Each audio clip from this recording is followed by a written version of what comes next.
Seja bem-vindo ou bem-vinda você que está conosco para mais um episódio do Insight, o podcast que tem como grande objetivo aproximar as pessoas da psicologia.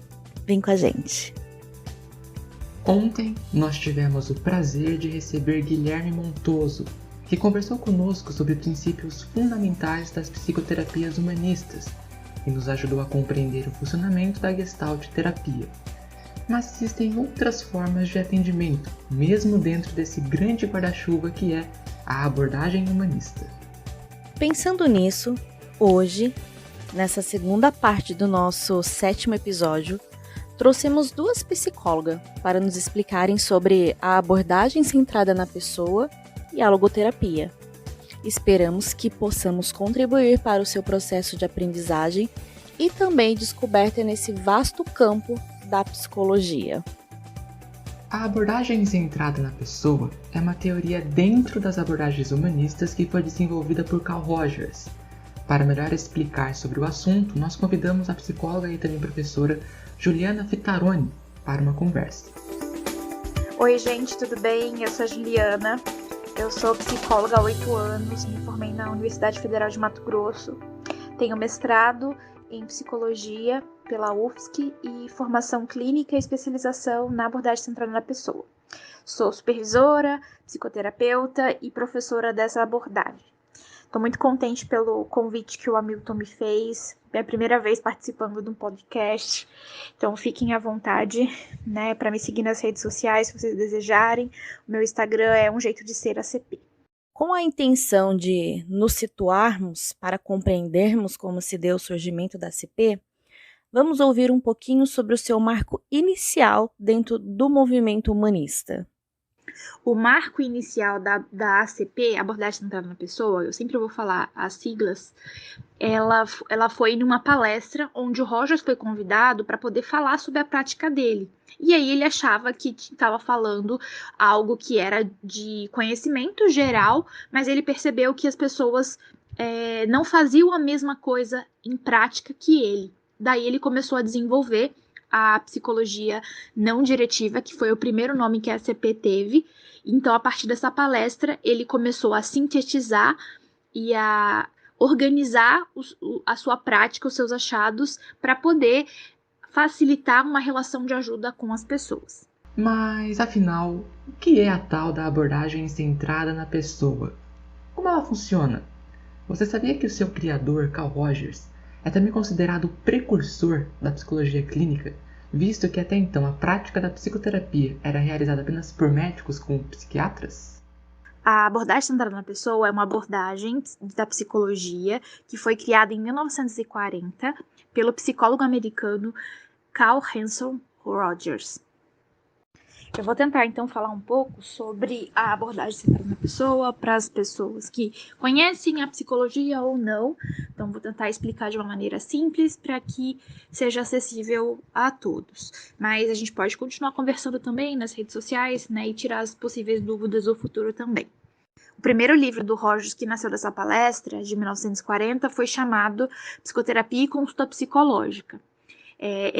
O Rogers, então, era professor de uma universidade, e aí ele apresentou essa palestra e depois utilizava esse livro como base das suas aulas teóricas, e aí foi começando a divulgar o seu fazer, né? Então vamos contextualizar um pouco o contexto americano da época do desenvolvimento da ACP. Quando o Rogers estava no processo de formação enquanto psicólogo nas universidades norte-americanas, existiam duas correntes psicológicas fortes, a psicanálise e o behaviorismo. Então, o Rogers e os outros psicólogos tinham como base uma forma de compreensão humana a partir desses dois jeitos diferentes de pensar o ser humano. Então, era a partir de uma dessas abordagens que os psicólogos se formavam e aí iam atuar, né, enquanto graduados. Uma coisa bem interessante, né, dessa época é que não existia a psicologia clínica. Quem se fazia algo semelhante à psicoterapia? Os médicos, os psiquiatras, tá?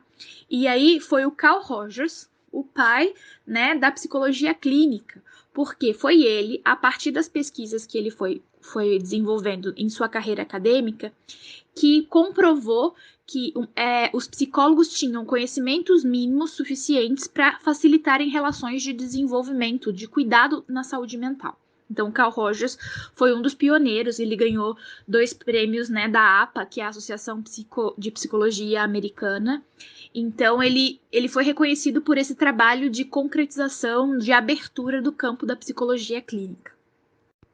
O trabalho do psicólogo naquela época era muito mais relacionado aos testes psicológicos, às avaliações psicológicas que os psicólogos faziam e o ser conselheiro, e encaminhava, faziam entrevistas, podiam ser com a avaliação, e encaminhava para os serviços necessários. O Rogers trabalhava numa instituição com jovens infratores e suas famílias, e foi a partir dessas relações que ele foi se sentindo impotente e percebendo que o que ele tinha aprendido na faculdade não estava sendo suficiente para ele poder se sentir ajudando essas pessoas com quem ele trabalhava. Quando ele estava dando uma devolutiva para uma mãe, né, de que ele já tinha tentado de tudo, que ele não estava conseguindo estabelecer essa relação de ajuda, essa mãe pediu para ele, né, que entendia, agradecia o acolhimento, a relação que ele tinha estabelecido com ela e com o filho, e perguntou para ele se ele atendia também adultos, porque ela percebia que se ela melhorasse também ia ajudar a ela a compreender o filho, o sofrimento do filho. E a partir disso ele foi pensando que como é necessário estabelecer a pessoa se perceber numa relação de ajuda não diretiva. Então foi esse o primeiro nome da abordagem do Carl Rogers, psicoterapia não diretiva, porque esse fazer interventivo não é suficiente. Uma técnica não é suficiente para todo mundo. Então, ele foi desenvolvendo a sua forma de estabelecer uma relação de qualidade, sem direção, um espaço de permissão para a pessoa se mostrar e ir se reorganizando. Então, ele foi percebendo essa importância. E, a partir disso, ele foi tentando desenvolver outras formas de estar com as pessoas que não fossem só esse ser conselheiro, esse avaliar, e sim facilitar uma relação onde a relação era o foco. E foi esse jeito novo dele de se relacionar a partir dessa mãe pedindo ajuda que ele foi desenvolvendo a sua teoria e foi sistematizando isso e compartilhando sua prática nova na universidade. Aí que acabou lá na palestra de 1940 para que ele compartilhasse o fazer dele, que foi algo transformador e inédito para os outros psicólogos. Rogers, então, ele trabalhou mais de 3 décadas nas universidades e, a partir disso, sempre ele estando nas universidades, ele fazia pesquisas da psicologia clínica, né? E aí, a partir disso, ele foi desenvolvendo a sua abordagem. Então, começou como psicoterapia não diretiva, depois ele deu o nome de terapia centrada no cliente, e só depois, na década de 70, que ele mudou o nome e falou da abordagem centrada na pessoa. Então, ela saiu de uma psicoterapia para uma abordagem. Isso quer dizer que a ACP ela vai além do campo clínico. Uma coisa interessante de se perceber, né, que o Rogers começou então em 1940 a sua abordagem psicológica. Mas o Rogers fez parte do movimento da psicologia humanista, que foi um movimento de psicólogos que discutiam, pesquisavam e conversavam sobre a perspectiva humana voltada para uma compreensão de pessoa a partir dos aspectos saudáveis. Tá? Então, ele começou a trabalhar em 1940, mas em 1960 ele já entrou e participou desse movimento da psicologia humanista. A psicologia humanista pode ser entendida como um movimento de diversos autores, como se fosse um guarda-chuva, no qual cada autor foi desenvolvendo sua teoria, sua forma específica de compreender o seu ser humano, tendo como compreensão o ser humano como potencial de autorrealização, com potencial de se desenvolver em direção à saúde. O Carl Rogers foi um desses autores que desenvolveu o que ele chama de abordagem centrada na pessoa, uma abordagem psicológica muito potente e bastante reconhecida no Brasil. O conceito centrado da ACP é o de tendência atualizante, que resumidamente acredita que todo ser humano possui um potencial para o desenvolvimento. Potencial este que muitas vezes é desafiado por ambientes limitantes e relações baseadas apenas em condicionalidades. Voltando então para a abordagem centrada na pessoa, ela tem como fundamento-chave o conceito de tendência atualizante, que tem vários nomes: tendência à atualização, tendência à realização ou tendência realizadora. São todos o mesmo conceito, que é o conceito central da ACP. O conceito de tendência atualizante diz que as pessoas possuem dentro de si vastos recursos para autocompreensão, para a modificação de seus conceitos, suas atitudes e seu comportamento autônomo. Esse conceito está em diversas obras do Rogers, mas especialmente eu indico esses conceitos centrais no livro Um Jeito de Ser, que foi um dos últimos a serem publicados pelo Rogers ainda em vida. O conceito de tendência atualizante, então, diz que as pessoas têm um potencial interno inerente, uma característica do ser humano que tem essa capacidade de se desenvolver independente do ambiente e das relações que ele estabeleça, que ele conviva.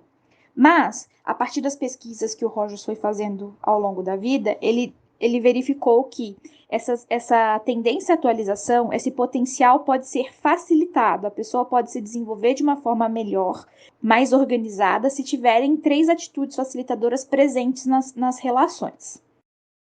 Pensando na prática, esse conceito quer dizer que a pessoa, independente de quem ela seja, como ela se comporte, como ela escolha agir na sua vida, enquanto ela tiver vida, ela tem um potencial que é característico do humano para poder se desenvolver, para poder se colocar num processo de crescimento. O autor Marcos Pinto, no livro Praticando a Abordagem Centrada na Pessoa, que é um livro que eu recomendo para iniciantes, ele fala que a tendência atualizante, ela se mostra todos os dias na nossa vida. E ele dá um exemplo, de que a gente sempre, independente das dificuldades que a gente conviva, tenha nas nossas relações, nossos ambientes, a gente sempre vai tentar fazer as melhores escolhas que a gente puder diante daquilo que a gente consegue perceber. Isso é a tendência atualizante sendo expressada na nossa vida. Então, a gente sempre tenta fazer o que é melhor para a gente diante mesmo das condições mais adversas que a gente possa conviver. Mas como é que a gente trabalha esse conceito da tendência atualizante nas relações de ajuda, nas relações psicoterapêuticas na ACP? O objetivo da relação terapêutica é proporcionar uma relação com um clima adequado que proporcione com que a pessoa se reconecte ou se conecte com seu potencial inerente de desenvolvimento. A fim de favorecer, ou acepistamente falando, a fim de facilitar o desenvolvimento do seu cliente, o psicoterapeuta deve ter como norteador algumas atitudes facilitadoras. O que é uma atitude? A atitude é uma predisposição a um comportamento. É o que vem antes, o que antecede ao comportamento. Não existe um comportamento clássico, padrão, que pode ser descritivo. A Juliana é empática quando ela repete as coisas que o cliente está dizendo. Não tem um comportamento padrão. As atitudes facilitadoras são atitudes porque cada terapeuta vai desenvolver a sua forma singular de expressar essas atitudes. As atitudes facilitadoras são 3. Então, elas baseiam a postura que o terapeuta vai para a relação para poder facilitar o desenvolvimento do cliente. O intuito é ativar a tendência atualizante a partir de uma relação baseada em atitudes psicológicas facilitadoras. As 3 atitudes facilitadoras são consideração positiva incondicional, compreensão empática e congruência. A consideração positiva incondicional é o valor que o terapeuta tem que expressar pelo cliente na relação terapêutica. É a partir da consideração positiva incondicional que o terapeuta ele confia na tendência atualizante do cliente e se abre para se conectar profundamente com a humanidade do cliente. Assim, a consideração positiva incondicional, ela vai basear também um pouco da não diretividade. Lembra, foi o primeiro nome da ACP, psicoterapia não diretiva. Porque se eu confio na tendência ao desenvolvimento da pessoa, eu, terapeuta, não sei mais do que o meu cliente, eu não vou direcionar, dar respostas, porque respostas a gente não possui e técnicas são universais, geralmente. Então, a gente vai ajudando a pessoa, estando com ela, ajudando ela a se abrir para ela mesma, né? E aí, a consideração positiva incondicional é a atitude que dá a qualidade de abertura, de acalento, de possibilidades de desenvolvimento ali presente na relação com o cliente. É a consideração positiva incondicional também que vai basear o não julgamento de comportamentos dos clientes. O objetivo da terapia centrada no cliente é ajudar a pessoa a se tornar aquilo que ela é. O que ela é? Ela é um processo constante de desenvolvimento. Então, a gente entende que o comportamento é uma ação, mas não aquilo que ela é enquanto complexidade. Daí, essa postura de julgamento não cabe nas relações terapêuticas baseadas na ACP. Outro ponto bem importante da consideração positiva incondicional é que geralmente as relações em que a gente convive, que a gente estabelece, são baseadas em condicionalidade. Eu só me sinto aceita se eu concordo com o que o outro me diz. Essas relações de condição, sabe? Eu só sou amada pelos meus pais se eu os obedeço. Então, a relação baseada na CP, a partir da consideração positiva incondicional, não é baseada em ações, em valorações condicionais, e sim na incondicionalidade do valor. A pessoa, independente das suas escolhas, ela é apreciada porque ela é ser humano. Essa aceitação incondicional é tão importante e necessária porque crescemos rodeados por pessoas que, para nos amarem, por exemplo, colocam inúmeras condicionalidades. Assim crescemos limitando quem somos, agindo como queremos, porque queremos ser aceitos dentro de nós e acreditamos que o amor só nos será possível se atendermos aquelas frases que começam com se. Quando o cliente descobre que pode ser aceito sem condições, há um passo notável rumo ao seu crescimento. Outra atitude facilitadora é a compreensão empática. Mas dentro da ACP, a empatia não é a mesma daquela vista no senso comum. Uma das palavras-chave quando a gente pensa ACP é empatia. Só que não é algo que está definido corretamente no senso comum. A gente tem que pensar a empatia de um outro aspecto, de um aspecto relacional. O termo empatia está cada vez mais no vocabulário das pessoas comuns. Só que não é da mesma forma que a ACP entende o termo empatia, compreensão empática. Vamos diferenciá-los. A empatia no senso comum tem um significado de se sentir compreendido. Então, a pessoa exige a empatia, né? Só que a empatia, ela é relacional.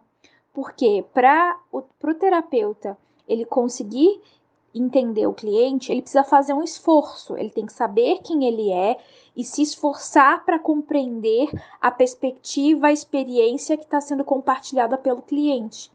E além desse esforço, ele tem que perceber e comunicar a compreensão do pathos, dos sentimentos, da experiência que o cliente traz para a terapia. A empatia faz com que o cliente se sinta em relação, se sinta ouvido, ele se sinta especial, estando numa relação onde a outra pessoa está presente com ele. Então, a empatia dá uma abertura para o relacionamento do terapeuta com o cliente. A empatia não é somente repetir o que a pessoa disse, a palavra, e sim uma percepção da pessoa como um todo. Então, o terapeuta está junto com o cliente, não só ouvindo a palavra, e sim compreendendo a linguagem não verbal, a percepção que ele teve, a sensação que ele teve ao estar ali presente também com o cliente. A terceira atitude facilitadora é a congruência, na qual o terapeuta tem que ser genuíno, ser verdadeiro na relação terapêutica com o cliente. O Rogers falava que quanto mais o terapeuta é ele mesmo no relacionamento, sem fachada, sem hierarquia, o cliente percebe isso e ele se sente aberto para poder expressar quem ele é. Então, a congruência do terapeuta faz com que o cliente consiga se abrir, diminuir as defesas que ele tem ao se expressar como uma pessoa que é diferente dele. O terapeuta, para ser congruente, ele precisa estar consciente de quem ele é, das suas percepções, sentimentos, sensações no momento da relação com o cliente. Daí, o terapeuta experiencia, localiza dentro de si essa sensação, pensa, elabora e compartilha essas percepções suas presentes da relação, daquilo que o cliente está trazendo. Então é algo que é complexo, né? Que é algo que precisa de treino, né? Então são essas 3 atitudes facilitadoras que baseiam a postura que o terapeuta tem que ter na relação com os clientes. Para que o psicoterapeuta desenvolva um bom trabalho, ele precisa obedecer a um tripé, formado por boa compreensão teórica da sua prática, busca pelo desenvolvimento pessoal e prática supervisionada. Apesar de Rogers ter postulado esse tripé dentro de sua teoria, consideramos que ela é útil e fundamental para qualquer psicoterapeuta, seja ele de qual abordagem for. Rogers fala que o ser terapeuta ele precisa de um desenvolvimento de um tripé, que seria uma compreensão teórica da obra dele, que não é simples, não é somente isso que eu estou falando para vocês, é bem complexa. Como eu falei antes, são mais de 30 anos de pesquisas. A gente está falando de uma maneira simples, mas a obra do Rogers é complexa, tá? E tem que ter, então, domínio teórico, desenvolvimento pessoal do terapeuta e também a prática supervisionada, porque isso vai fazer com que o desenvolvimento do terapeuta seja potencializado para que ele consiga estabelecer relações de profundidade, para que ele consiga desenvolver relações que potencializem desenvolvimento. Vimos até aqui que o maior objetivo da ACP é facilitar ao cliente o seu processo de desenvolvimento.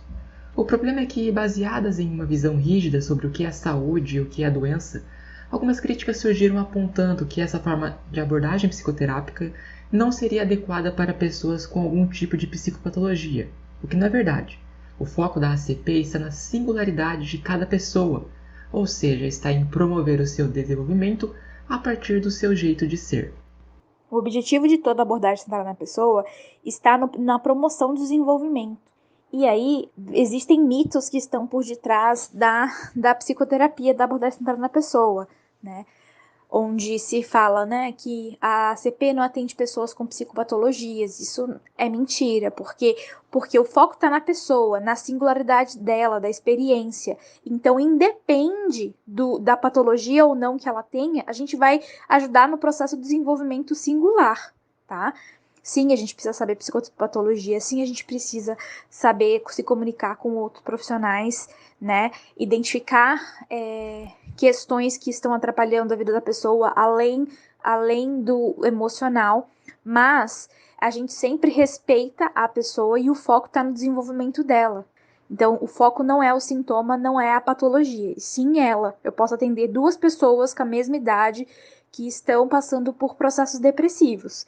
Porém, não é a mesma coisa, não é o mesmo tratamento, porque tem singularidades. O foco é nessa perspectiva de compreensão. Cada um tem o seu modo de ser, o seu sentido, o significado da vida. E é nesse sentido, o significado das experiências que a gente vai trabalhando enquanto o psicoterapeuta sentado na pessoa. Ao psicólogo ACPista são dirigidos alguns princípios básicos, tais como a ênfase da crença no desenvolvimento pessoal de qualquer ser humano e a ênfase no presente, o que não quer dizer que o passado será desconsiderado. Você se lembra do episódio da psicanálise, quando o professor Lauro comentou que as experiências passadas se atualizam no presente e que por isso seria um erro dizer que a psicanálise está presa ao que foi e ignora o que é? Pois é, a ACP pode ser erroneamente acusada se, superestimar o presente em detrimento dos eventos passados. Mas a compreensão não é bem essa. Vou falar alguns princípios gerais que todo ACPista, a pessoa que trabalha com ACP, geralmente desenvolve. Número 1, tem uma confiança muito profunda no desenvolvimento da pessoa, tem a crença na tendência atualizante, né? A gente dá mais ênfase aos aspectos afetivos do que os intelectuais, porque geralmente os aspectos afetivos são o que as pessoas não têm muito acesso.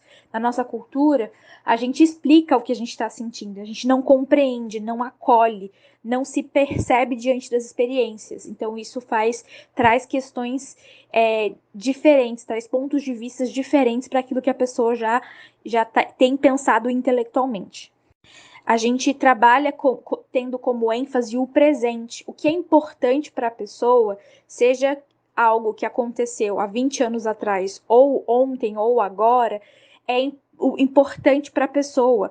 Então, ela vai trazer isso, essa importância daquilo que ela quer compartilhar, daquilo que quer pensar no momento presente da relação terapêutica. Então, a gente acentua muito mais a perspectiva, a percepção da pessoa daquilo que ela traz que é importante para ela. A experiência da relação terapêutica, baseada naquelas atitudes facilitadoras, é por si só transformadora, por ser diferente da maioria das outras relações que vivemos em nossas vidas, uma vez que nesse ambiente psicoterapêutico não encontraremos condições ou julgamentos. Então, o formato especial da relação terapêutica já é um processo dela experienciar relações diferentes. Então, ali, na relação terapêutica, ela já está se desenvolvendo. A pessoa, no momento presente da relação terapêutica, ela já vai se desenvolvendo e se modificando, se transformando, né? Então, a gente tem que estar ali com o cliente aberto, ajudando a ele a se compreender, a se explorar, a aumentar a sua percepção de si, a desenvolver estratégias novas de enfrentamento da sua realidade, né? É uma relação que é muito especial, assim, sabe?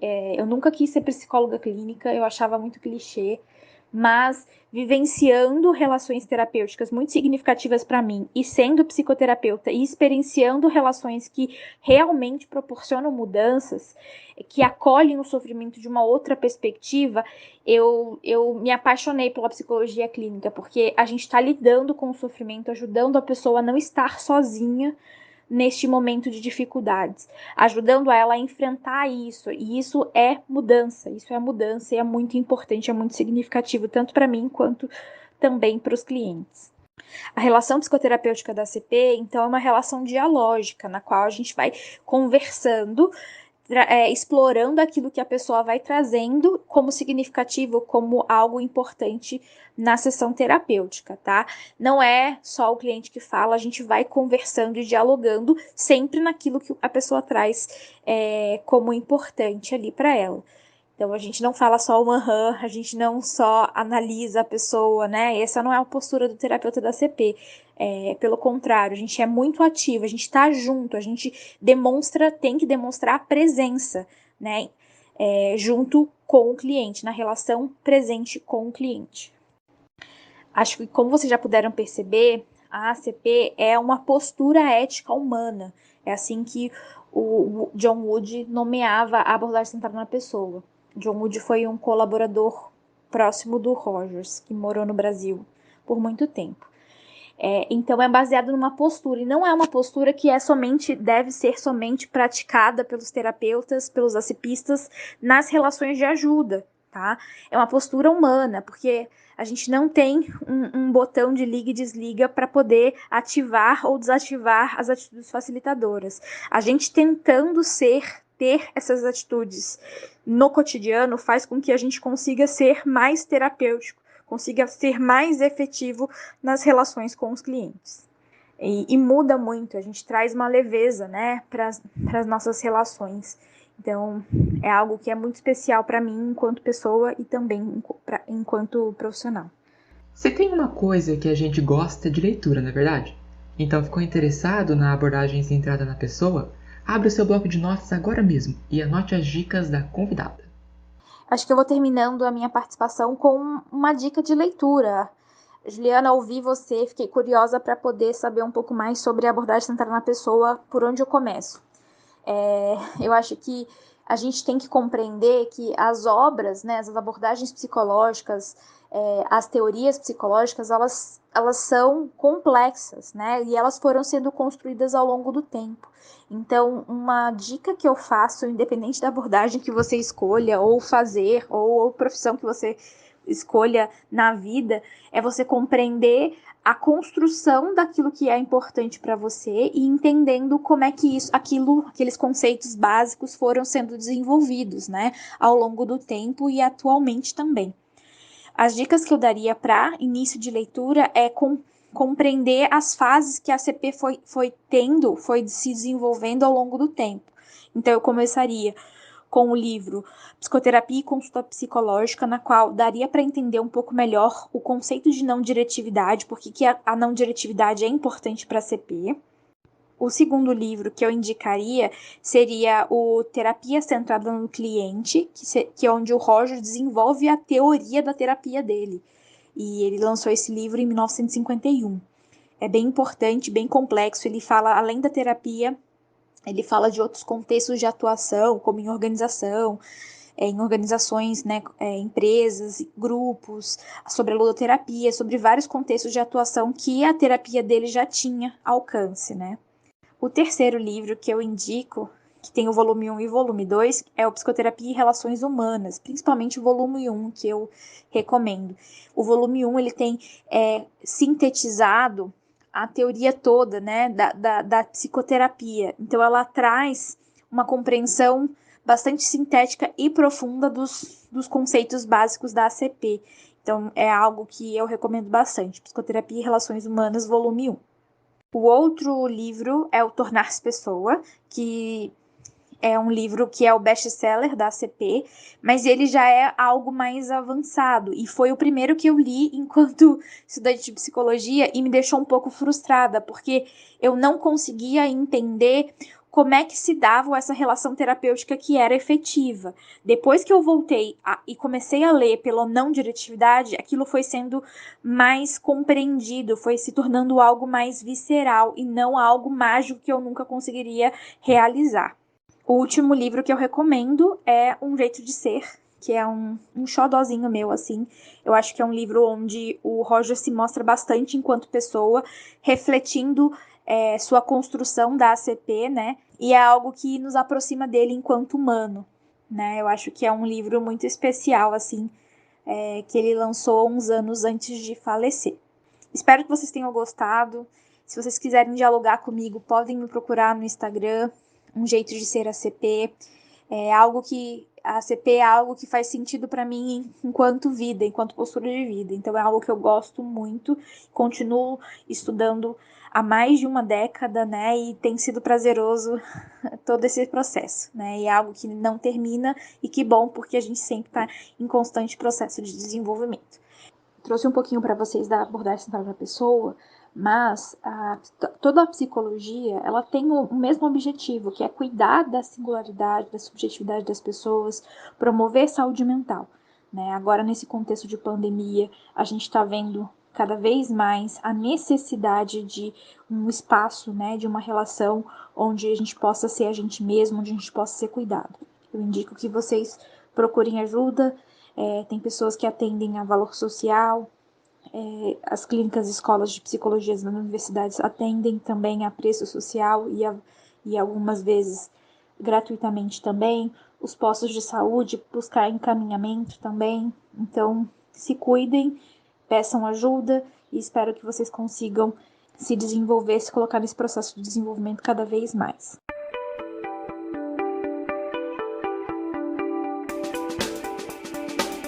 Você ouviu no episódio anterior que a logoterapia também faz parte do grande guarda-chuva, como dito pela Juliana, que é a psicologia humanista. Portanto, a partir de agora, nós vamos receber a psicóloga e logoterapeuta Elianai Moura, que, além de atendimentos clínicos, também faz diversas palestras sobre vários assuntos, tais como o sentido da vida, Você pode encontrá-la e acompanhar suas publicações lá no Instagram, pelo @ElienaIMouraPC. Então vamos ouvir o que é a logoterapia, que tem como grande diferencial em relação às demais abordagens a consideração do humano em uma instância espiritual, e conhecer um pouco sobre o seu criador, que sofreu com os horrores do campo de concentração durante a Segunda Guerra Mundial, quando o nazismo dominava a Alemanha e fazia vítimas. Tudo bem, pessoal? Acho que a gente pode começar a nossa conversa falando um pouco sobre o que é a logoterapia. A palavra logoterapia vem da junção das palavras logos e terapia, sendo logos uma palavra de origem grega que significa sentido, de modo que se poderia dizer muito simplificadamente que logoterapia é a cura através do sentido. Mas vamos explicar isso um pouco melhor à medida que formos avançando em nossa conversa. A logoterapia faz parte do grupo das linhas da psicologia existencial humanista e surgiu há mais ou menos 70 anos em Viena, na Áustria, com seu criador, o psiquiatra e neurologista Dr. Viktor Frankl. A história da logoterapia se mistura bastante com a história de vida do Dr. Frankl, porque ele foi um judeu sobrevivente de 4 campos de concentração nazistas.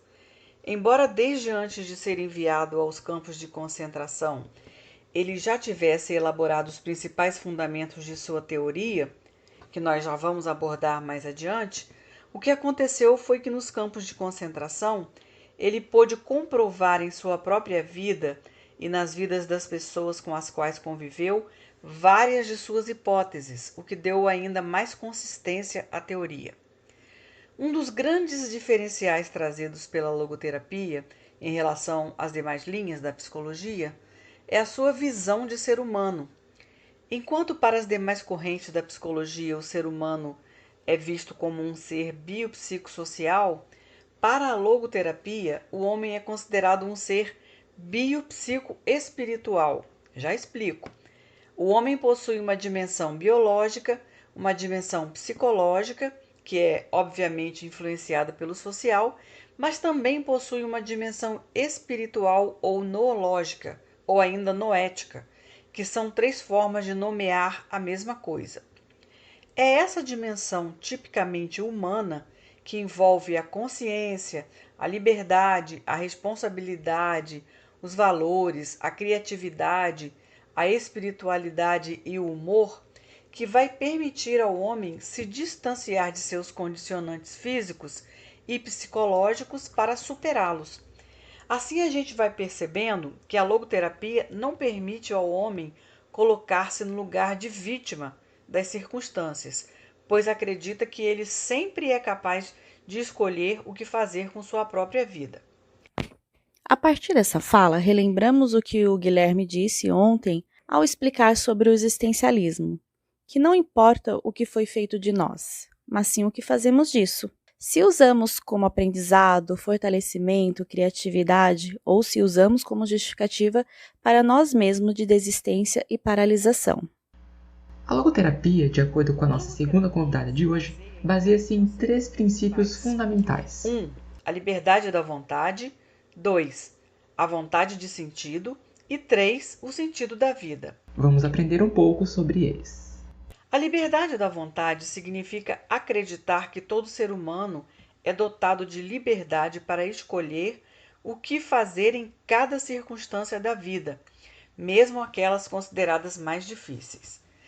Sempre que o homem se vê diante de uma situação que requer dele uma decisão, ele tem a liberdade de escolher o que fazer, e isso, apesar de parecer algo simples, na verdade faz uma enorme diferença na visão que a logoterapia tem do ser humano, pois ela acredita que o homem não é condicionado por seus determinantes biológicos, psíquicos ou sociais. A logoterapia acredita que, pelo fato do homem possuir a dimensão noética ou espiritual, como já dissemos, que é uma dimensão superior às dimensões biológica e psíquica, uma dimensão tipicamente humana, ele tem a capacidade de se sobrepor a essas dimensões e não se deixar condicionar por elas. O que isso quer dizer?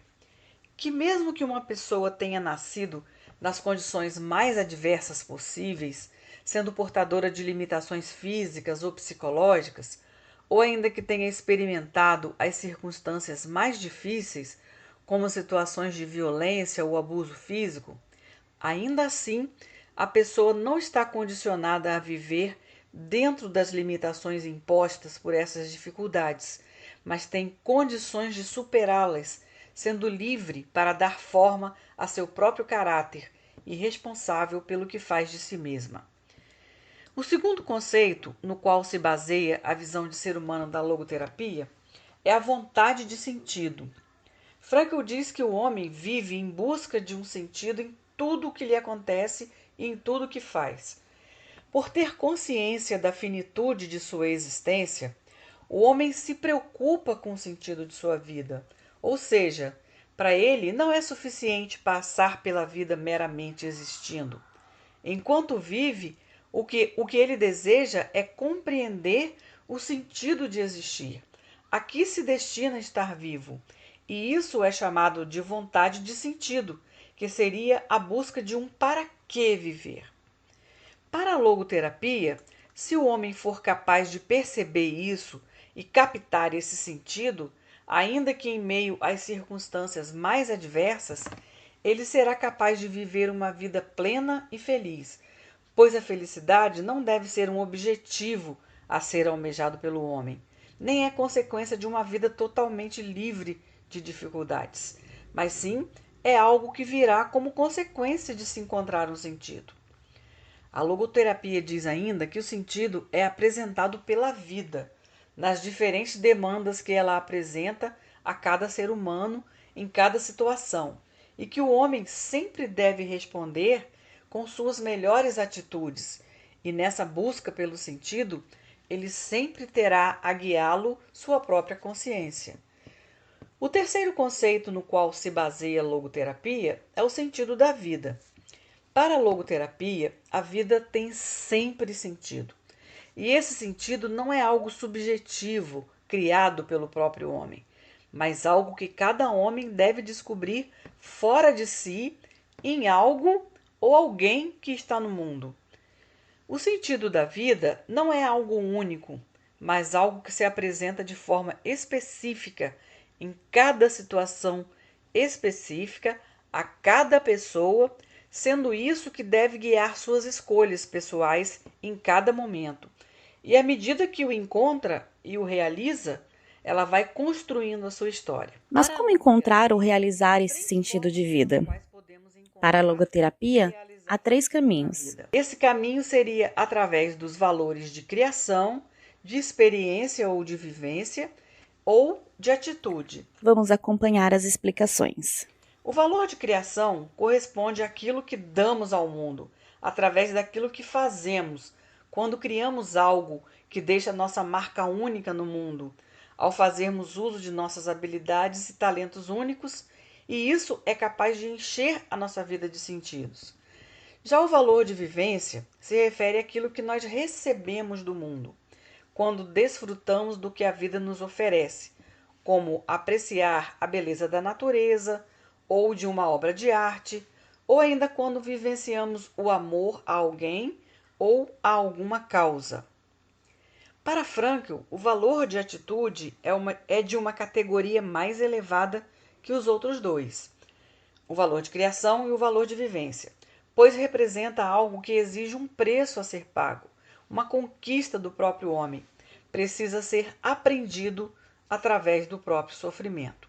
O homem vivencia o valor de atitude quando demonstra a capacidade de sofrer, quando decide escolher que atitude terá diante do próprio sofrimento, ao enfrentar uma situação que não é possível mudar. Se vai encará-lo de cabeça erguida, descobrindo que lições e benefícios poderá extrair dele, ou se vai entregar-se ao sofrimento e deixar-se vencer por ele. Podem surgir alguns questionamentos em relação à logoterapia e sua ligação com a religião, visto que Viktor Frankl era judeu praticante. Adiantamos que, apesar da orientação religiosa de seu teórico, essa linha da psicologia se propõe a ser útil a todos, independentemente de crenças religiosas ou ausência destas.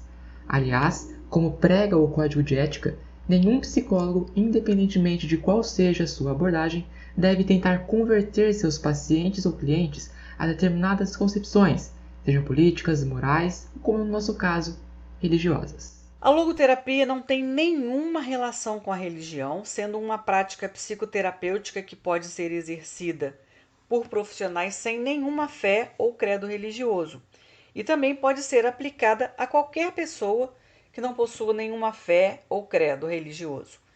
O que a logoterapia faz é não deixar de fora a dimensão espiritual do homem, considerando como dimensão espiritual ou noética aqueles aspectos que já falamos, como a criatividade, o senso de humor, a consciência, a liberdade, a responsabilidade, os valores e também a espiritualidade, entendendo que a fé é um aspecto que pode ou não dizer respeito ao homem. Mesmo que o logoterapeuta tenha alguma fé ou prática religiosa, ele não deverá, sob nenhum pretexto, tentar converter seu paciente a seguir sua fé. O que a logoterapia faz é deixar esse caminho da religiosidade ou da fé em aberto, caso o próprio paciente queira passar por ele, e não considerar sua fé como uma patologia. Embora o próprio Frankl fosse um homem religioso e tenha aberto a porta para que esse assunto pudesse ser falado abertamente no consultório de psicologia como um aspecto que pode sim fazer parte do homem saudável. Embora durante muito tempo o tema da espiritualidade tenha sido considerado tabu dentro das ciências da saúde, hoje há autores dentro e fora da logoterapia que estudam o assunto e atestam sua importância como coadjuvante no tratamento tanto de doenças físicas quanto psicológicas, em alguns casos ocasionando maior adesão dos pacientes aos tratamentos prescritos.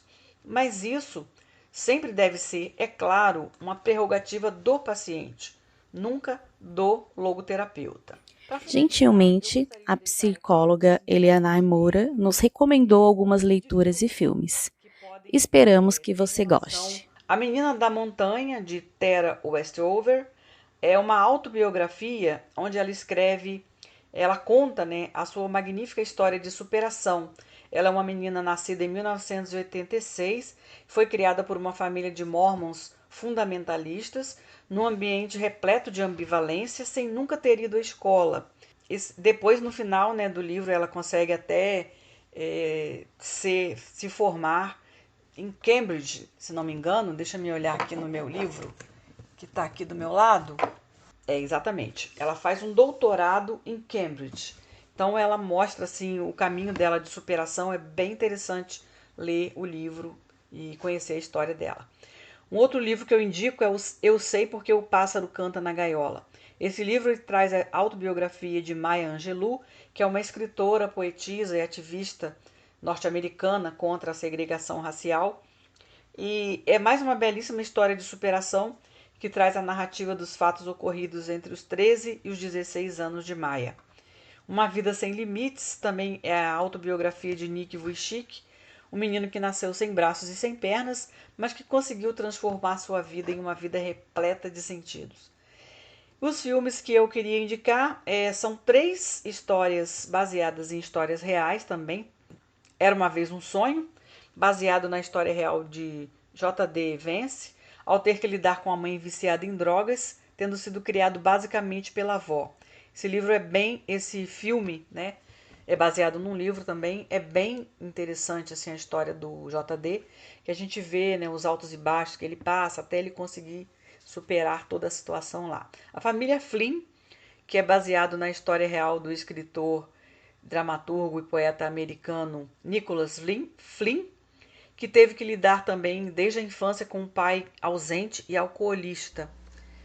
E uma outra história também bem interessante da vida pessoal dele, que eu não vou contar aqui, que se relaciona com a mãe dele. Não vou contar para deixar a surpresa para vocês assistirem o filme. Milagre Azul também é baseado numa história real de um evento acontecido com as crianças de um orfanato localizado no México. O filme relata um momento em que as crianças estão correndo o risco de não terem mais onde morar, e aí elas participam de um campeonato de pesca, onde o prêmio que elas vão ganhar, né, caso elas ganhem o concurso, vai dar para salvar o orfanato. E aí o filme trata de valores como ética e honestidade. É bem interessante também, muito bonito o filme também. Foram tantos os pontos levantados ao longo do episódio, não é verdade? Fica até difícil elencar apenas um para conversarmos. Mas vamos lá, vamos fixar o conteúdo, relembrando o que julgamos ser mais importante. Em relação à abordagem centrada na pessoa, queremos frisar sobre o comentário da Juliana ao mostrar a ACP como uma postura humana. Imagine só, se os nossos relacionamentos pudessem se pautar naquelas atitudes facilitadoras que são esperadas por parte do psicoterapeuta. Teríamos relações muito mais saudáveis, mais honestas, mais prazerosas. Seríamos quem realmente somos e permitiríamos que os outros também pudessem ser eles mesmos, parafraseando o querido Rogers. Teríamos ambientes muito mais acolhedores, humanizados, nos quais não existiriam condições tão exigentes, mas uma aceitação aberta. Não estamos falando de um ambiente utópico, de um cenário inexistente no qual todos estariam sorrindo rodeados por flores. Nossos problemas humanos continuariam, nossas diferenças e divergências de opiniões também seriam algo comum. Afinal, somos humanos, portanto, essencialmente diferentes, consequentemente conflitantes.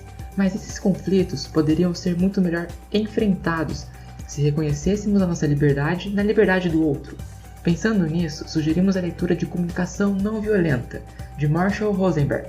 Ele traz alguns conceitos postulados pelo Rogers, mas aplicáveis em nosso cotidiano. Você terá a chance de ler sobre como ser mais empático, aceitar mais as pessoas, ser mais sincero consigo e com elas, e como falar e ouvir, porque comunicar-se é uma arte que todos podemos desenvolver. Outro ponto ainda relacionado à ACP e que não poderíamos deixar de mencionar é em relação ao passado.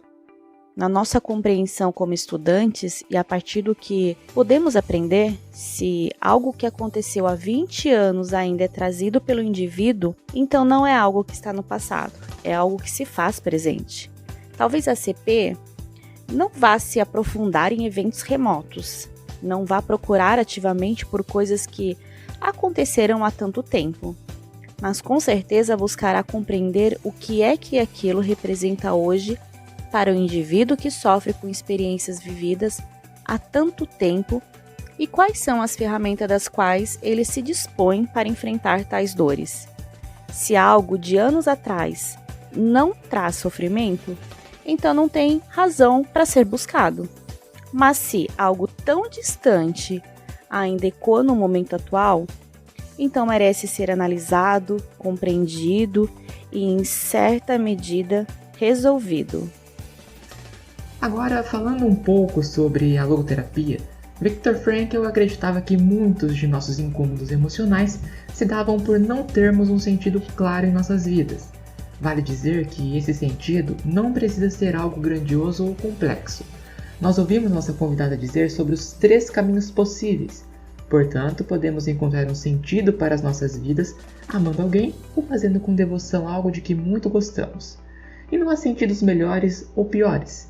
Há sentidos que tornaram a vida de cada um de nós em algo mais leve e feliz. Nós somos grandemente gratos às convidadas de hoje e já adiantamos que adoraremos ter a oportunidade de um reencontro para conversarmos sobre os conceitos que foram levantados aqui. Não se esqueça de que você pode encontrar a Juliana Fitaroni pelo @umjeitodeserACP e a Elianai Moura pelo @Elianai Moura PC. Vale a pena conhecer melhor o trabalho de cada uma delas. Então entre lá no Instagram e dá uma olhadinha e siga a página delas. E queremos agradecer também ao Guilherme Montoso, que ontem conversou com a gente sobre a psicologia humanista como um todo, ajudando-nos a reconhecer seus princípios que norteiam as formas teóricas através das quais elas se apresentam. E na semana que vem, no último episódio da nossa série de psicologias, nós vamos falar de positividade. É isso mesmo, traremos com a gente a psicóloga Cláudia Andrade para conversar conosco sobre a psicologia positiva, um movimento que nasceu e tem florescido nesse vasto campo do conhecimento. Então é isso. Hoje nós encerraremos o episódio com as falas das nossas convidadas, para que vocês fiquem refletindo até o nosso próximo reencontro. Não se esqueça de que pelo @Insight Psicologias o nosso contato é direto e será um prazer receber a sua participação por lá. Um grande abraço. Uma das coisas que é bem importante a gente saber é que a psicologia é múltipla, né? Tem diversas abordagens, diversos focos e olhares para o ser humano. E uma das coisas que é comprovado cientificamente para poder fazer dar certo é você se sentir bem na relação com o seu psicólogo. Então, independente de abordagem, procure uma pessoa que você se sinta acolhida, que você possa ser você mesmo. Desejo vocês muito sucesso e desenvolvimento na vida de vocês. Obrigada. E aí eu gostaria de encerrar essa nossa fala, né, com a frase do filme Era Uma Vez um Sonho, que eu acho que resume bem aquilo que prega a logoterapia, né, vamos dizer assim. Que nós somos nossas raízes, né, mas todos os dias nós escolhemos quem nos tornamos. Né, querendo dizer que nós é que construímos a nossa história e que nós não somos determinados pelas circunstâncias da nossa vida.